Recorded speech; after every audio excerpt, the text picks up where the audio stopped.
First of all, there's this tiny building. I don't know who owns it, and I don't know what's inside, so honestly, it's just a bit of a mystery. The next building is this little cottage. It isn't exactly empty, but no one lives in it because it's the village museum dedicated to a poet named Michael Bruce. Finally, we have this building here, which was pretty much abandoned. It was being used for storage, but it was also looking very old and very tired.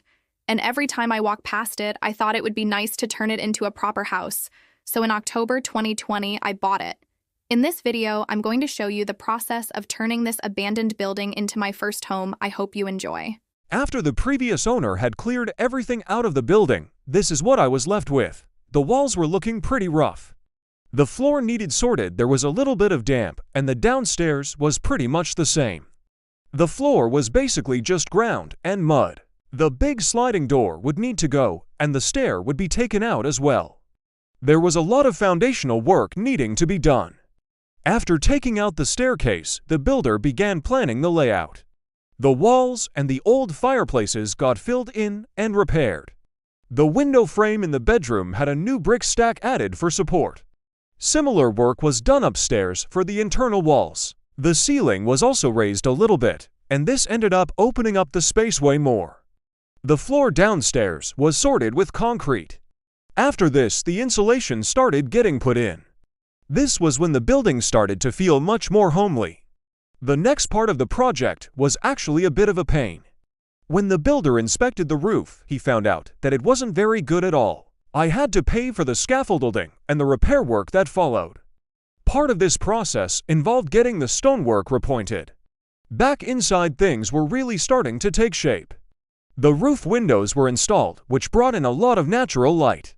The first wiring had been completed by the electrician, and the frame for the bedroom was also all set up. The insulation was almost fully done, so it was beginning to feel more like a proper house with every day that passed. The joiner was able to fit the plasterboard throughout and block off the rooms downstairs, which made the place look much cleaner. Once I got the sash and case windows put in, it just completely transformed the place. The stonework was also completely done outside. After this, I had a new bespoke hardwood oak staircase installed, which I kept covered with carpet to avoid scratches.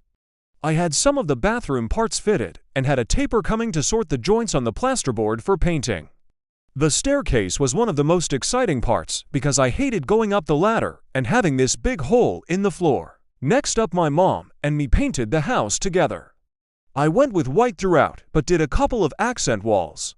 Shortly after this, I had hardwood oak floors put in throughout, which again made the place look so much nicer. I actually did lose quite a few files which showed the bathroom getting tiled, but I do have this clip of a trespassing frog. The last job inside was getting the stair railing installed by a local blacksmith and then laying cobbles for the front of the house. My dad did an amazing job with the cobbles. It felt nice because the lane where my house is called the Cobbles. This is what the building looked like at the very start, and this is what it looks like now. I've been living here for about 3 months. Inside, I've got the staircase uncovered, and you can see that it matches the oak floor. The Velux roof window brings in natural light. I've got the bedroom that's fully done now with a low-down bed and an accent wall with that blue-gray color. In here we have my bathroom with gray tiles and a simple gray and white look. I'm very happy with how it turned out. Up the stairs, we've got a bit of art on the wall and a bit of recessed storage space, which I changed into a little bookshelf. Over here, got the light pouring in over the little kitchen that I have. I made a little breakfast bar table thing that you can pull out. Here's the living area where I sit and watch TV. I've got a gray sofa and a nice view out over my neighbor's garden. Over here, we've got my desk where I work as a video editor. I've got the Herman Miller chair and the Corsair PC case. This is what it looks like at night with the under-cabinet lighting and more behind the TV for a subtle glow. That's pretty much it. I hope you enjoyed. If you did, I'd appreciate you leaving a like and subscribing.